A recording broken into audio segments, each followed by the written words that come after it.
नमस्कार दोस्तों, राधे राधे, जय श्री कृष्ण। तो आज महाराज जी के प्रश्नोत्तरी में आप सभी का बहुत बहुत स्वागत है। तो वीडियो पूरा देखिएगा। क्या प्रश्न है?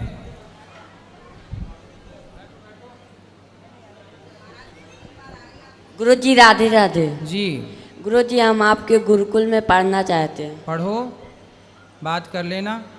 ठीक है, इस तरफ आओ। गुरुजी मेरे को भी इसको पढ़ाना है। ठीक राधे है। राधे राधे गुरुजी। जी चलो, यहाँ बात कर लो। इस तरफ सब बैठ जाओ।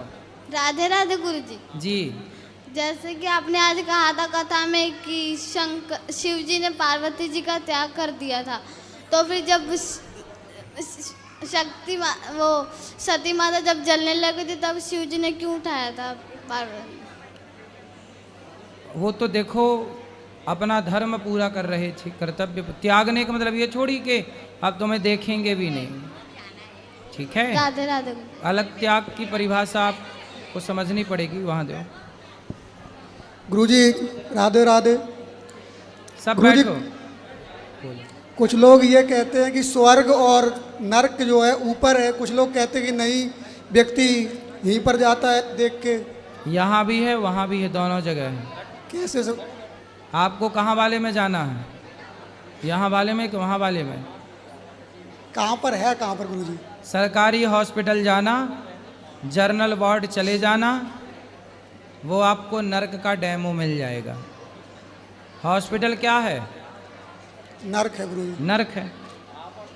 और आप हरे भरे पार्क में हैं, हरे भरे हरियाली के बीच में एक अच्छे घर में अच्छा खा पी रहे हैं, आपके आसपास बहुत सारे आपकी सेवा में खड़े हैं, ये स्वर्ग है। यहीं पर आपके पास पैसा है, आप स्वर्ग में हैं, आपके पास सब कुछ है, और आप बीमार पड़े हैं, टेंशन में हैं, आप नरक में हैं। ऐसे ही वहाँ भी है स्वर्ग और वहाँ भी है नरक। ठीक है गुरुजी, राधे राधे। सब लोग बैठे रहो, सब्र रखो। गुरुजी राधे राधे। जी गुरुजी मैं उत्तर प्रदेश जालौन जिला उरई से हूँ। मुझे आपसे एक प्रश्न था। जैसे मेरे दादाजी का देहांत 5 साल पहले हो गया था और वो नवरात्रि थी और उस दिन परवा था, उनका दहन हुआ था। तो आपसे ये पूछना है कि काफ़ी संतों से पूछा, काफ़ी गुरुजी से पूछा, उन्होंने ये कहा कि आप 9 देवी नहीं बना पाओगे। मेरी माँ 9 माता की बहुत भक्त हैं और वो 9 देवी व्रत रहती हैं, तो इसका थोड़ा हमें बता दीजिए आप।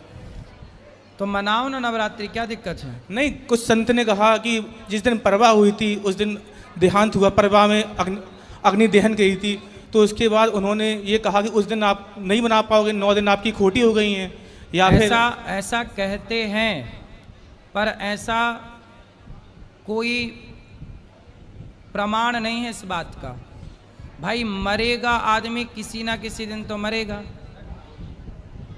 इसलिए कोई भी शुभ कार्य नहीं छोड़ना चाहिए। छोड़ना है तो क्या झूठ बोलना छोड़ा, छल करना छोड़ा, गलत काम करना छोड़ा? नहीं छोड़ा ना। नवरात्रि छोड़ के बैठ गए ना, क्या फायदा है इससे? वही ये मान्यताएं गलत हैं, इन गलत परंपराओं को समाप्त करना है। जी गुरुजी। और गुरुजी काफ़ी लोगों ने ये भी कहा कि जैसे आपके यहाँ कोई गाय के नीचे बछड़ा, या फिर उस दिन आपके यहाँ कोई लड़की या लड़का हो जाए तो आप बना सकते हैं।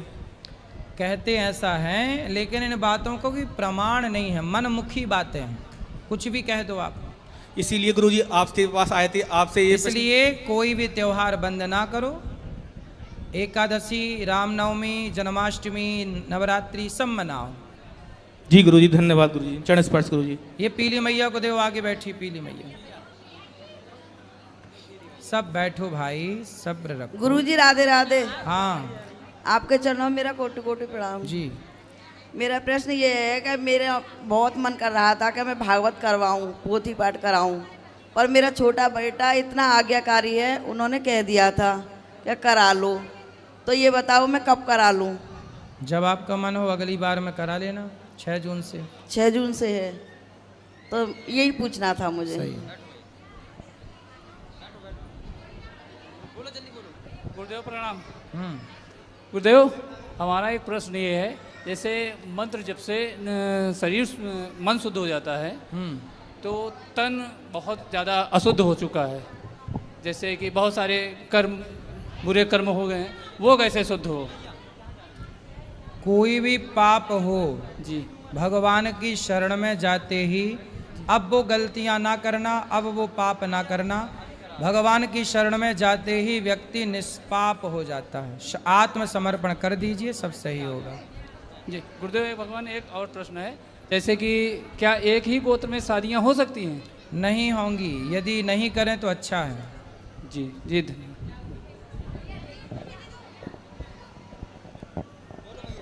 गुरुजी राधे राधे। ठीक है मैया, बात कर रहे हैं। हाँ जी जी ठीक। हाँ मैया। गुरुजी राधे राधे। हाँ, हाँ बाबा जी, गुरुजी हमारे घर में कोई नहीं है, 2 बेटे थे वो भी चले गए, आपके पति भी चले गए, हम अकेले रह रहे हैं, पंजाब से मानसा से आए हैं। फिर हम क्या सेवा करें आपकी, ये बताओ। हम आपके आश्रम में रहना चाहते हैं। कोई भाई भौजाई कोई नहीं है? बाबा जी कोई नहीं है, महाराज तो अकेले हैं। जेठानी नहीं, देवरानी सब कोई नहीं, हम अकेले रहते हैं बिल्कुल मानसा में। ये कोई बस आपकी यही सेवा है आपका। तो रहो, कोई दिक्कत नहीं, रहो। ठीक है, ऊपर मिल लीजिएगा। हेलो गुरुजी, हम महाराष्ट्र से आए हैं जी, और आपसे मिलने की बहुत चाहत थी हमें। और हमारा प्रश्न ये है बोलो। कि हमारी माँ 80 साल की है, अभी भी हम हमारी माँ को संभालते हैं, लोग कैसे यहाँ छोड़ जाते हैं माँ को? सही, आप अच्छी हो ना, इसलिए तो बहुत बुरा लगता है। हम टीवी में आपकी हमेशा कथा सुनते हैं गुरुजी, और हमें आपसे मिलने का बहुत प्रेम था, इसलिए हम आपके मिलने के लिए दौड़ के चले आए। चलिए, खुश रहिए, खुश रहिए। आप अच्छे हैं, भगवान आपको सुखी रखें। जय श्री कृष्णा गुरुजी। जी, मैं उदयपुर से आई हूँ और मेरा एक क्वेश्चन है कि आज आपने कथा में एक चीज़ बताई थी कि जब कोई आदमी की डेथ हो जाती है तो उसकी जो आत्मा होती है वो उसके ब्रेन में चली जाती है।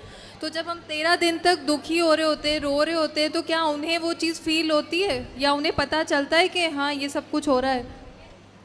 वो सब कुछ देखते हैं, उन्हें वो कर कुछ नहीं सकते पर देख सकते हैं। तो वो जीव सब कुछ देखता है उन 13 दिनों तक। 12 दिन तक वो 12वीं करते हैं, 13वीं करते हैं अपन, तो जब तक उनकी आत्मा वहीं रहती है। 13वीं के बाद ही जब पूरा कार्य हो जाता है तब फिर वो आगे की यात्रा में प्रस्थान करते हैं। 12 दिन तक अपनों को देखते हैं, समझते हैं सभी क्या कर रहे हैं, क्या नहीं कर रहे हैं। बिल्कुल, वो ये देखते हैं कि हमारे बच्चे हमारे लिए क्या कर रहे हैं, क्या शुभ शुभ कार्य कर रहे हैं, क्या कर रहे हैं, क्या नहीं कर रहे हैं। धन्यवाद जी। महाराज जी राधे राधे, आपके श्री चरणों में मेरा कोटि कोटि प्रणाम जी। मैं जो प्रश्न आपके समक्ष प्रस्तुत करने जा रहा हूँ वो पहला और दूसरा प्रश्न तुलसी माला और तिलक धारण करने से संबंधित है। हमारे झारखंड के पूर्वी सिंहभूम जिले के पोटका प्रखंड अंतर्गत एक गांव है जिसका बड़ा ही सुंदर नाम है नारायणपुर। तो वहाँ के एक स्कूल में मैं गया था, तो वहाँ की प्रभारी प्रधान अध्यापिका महोदय जो है वो हमसे कहती है कि आप इतना दिखावा क्यों करते हैं। तो मैंने कहा कि दिखावा मतलब समझे नहीं, कृपया समझाइए। तो उन्होंने कहा कि पूजा पाठ तो हम लोग भी करते हैं, रोज़ पूजा पाठ करते हैं, लेकिन आपके जैसे तिलक और तुलसी माला धारण करके हम लोग दिखावा करते नहीं करते, इस तरह से हम लोग नहीं घूमते। और आप तुलसी माला और तिलक धारण करके घूमते हैं, मतलब ये दिखावा करते हैं कि आप पूजा पाठ करते हैं। तो उनसे पूछना कि जो मुसलमान टोपी लगाते हैं तो क्या वो दिखावा करते हैं?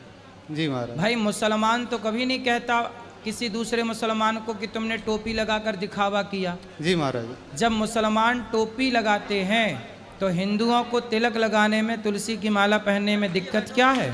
तो महाराज आप बताओ जी, कोई सुहागन स्त्री मांग भरे जी तो क्या उससे ये कहा जाएगा कि तुम मांग भरी हो तो दिखावा कर रही हो? भाई मांग भरना उसका धर्म है, ऐसे तिलक लगाना हम सबका धर्म है, ये दिखावा नहीं है। जी महाराज, ये धर्म है। उनसे बोलना कि कोई स्त्री कहे कि मैं पतिव्रता हूँ जी, पर मांग नहीं भरूंगी, जी। तो मांग क्यों नहीं भरेगी भाई? जब पतिव्रता है तो मांग भरने में दिक्कत क्या है? जी महाराज। जब भक्त हो तो तिलक लगाने में दिक्कत क्या है? जी महाराज जी। दिखावा वो करते हैं जो तिलक नहीं लगाते, कंठी तुलसी की नहीं पहनते, वो दिखावा करते हैं भक्त होने का, कि देखो हम तो कुछ नहीं करते फिर भी भक्त हैं। जी महाराज। ऐसे नहीं काम होता ना। जी महाराज जी। तो फिर उन्होंने मैंने उनसे कहा कि आप तिलक और तुलसी माला का हमारे शास्त्रों में बड़ा ही महत्व है, आप किसी जानकार से जानकारी ले लीजिएगा। और दूसरी बात यह है कि यह हमारे गुरुदेव का आदेश है, तो इसीलिए हम धारण करते हैं। तो उन्होंने फिर कहा कि आप समाज से अलग, एक समाज से विरुद्ध एक कार्य कर रहे हैं, तो आपके माता पिता को अच्छा लगता है? मतलब उनका मानसिकता इस तरह से है कि मुझे बहुत ही बुरा लगा। इसलिए नहीं कि उन्होंने मुझसे ये कहा, इसलिए कि शिक्षक मतलब होता है समाज निर्माता। नहीं तो वो हिंदू है कोई और है? वो हिंदू है, बिहारी है। हाँ। एक मैडम है। तो मुझे बुरा इसलिए लगा कि वो शिक्षक है, मतलब एक समाज निर्माता के पद पर स्थापित है। अगर हम आज हमारे ज्ञान प्राप्त करने के कई साधन, आजकल कुछ शिक्षक जी, आजकल कुछ शिक्षक ही बच्चों को भड़का करके सनातन धर्म के खिलाफ, अब देखो जितने भी हमारे देश में जी क्रिश्चियनों के स्कूल हैं, जी महाराज जी, उन स्कूलों में अधिकांश अंडा खाने के फायदे बताए जा रहे हैं। जी महाराज जी। मांस खाने के फायदे बता रहे हैं। जी महाराज जी। तिलक लगा के जाए कोई बच्चा तो उसे रोक दिया जा रहा है। जी महाराज जी। अब ये कुल मिला के षड्यंत्र ही तो है। जी। आजकल समस्या क्या हो गई, पहले पढ़ाने वाला जो होता था ना, गुरु होता था, जी महाराज। कोई ब्राह्मण होता था जी, जो मांस नहीं खाता था। जी। आज पढ़ाने वाले जितने टीचर हैं, जी, उसमें से 80% शिक्षक खुद मांसाहारी हैं जी और महाराज। शराबी हैं। वो जी। आपके बच्चों को क्या शिक्षा देंगे? जी महाराज जी। आज समस्या इस देश की यही है कि आपके बच्चों को मार्ग दिखा कौन रहा है? वो जो स्वयं मार्ग भटके हैं। जी महाराज जी। समस्या ये। जी महाराज जी। और दूसरा प्रश्न ये है महाराज जी कि किसी ने कहा है कि कुछ पाने के लिए कुछ खोना पड़ता है, मतलब कुछ विशेष चीज़ को प्राप्त करने के लिए हमें कुछ चीज़ों का त्याग करना पड़ता है। जैसे कि इस प्रश्नोत्तर में भाग लेने के लिए मैंने अपने रिजर्वेशन टिकट कैंसिल कर दिया।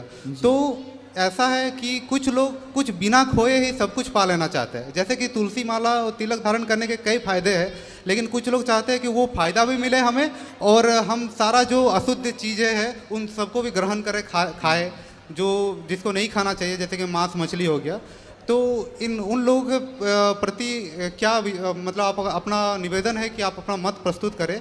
जैसे कि कुछ लोग कहते हैं कि मैंने तुलसी माला धारण करने के बाद मांस खाना छोड़ दिया लेकिन मछली खाते हैं। कुछ लोग कहते हैं कि हमारे गुरुदेव ने तुलसी माला धारण कराते वक्त कुछ भी खाने को वर्जित नहीं किया, मना नहीं किया है। जबकि मैंने खुद सुना है कि उन्हीं गुरुदेव ने कहा है कि आप तुलसी माला धारण करके भी अगर कुछ अशुद्ध चीज़ खाते हैं तो जो पाप लगेगा, आप नहीं धारण करके खाते हैं तो भी वही पाप लगेगा। देखो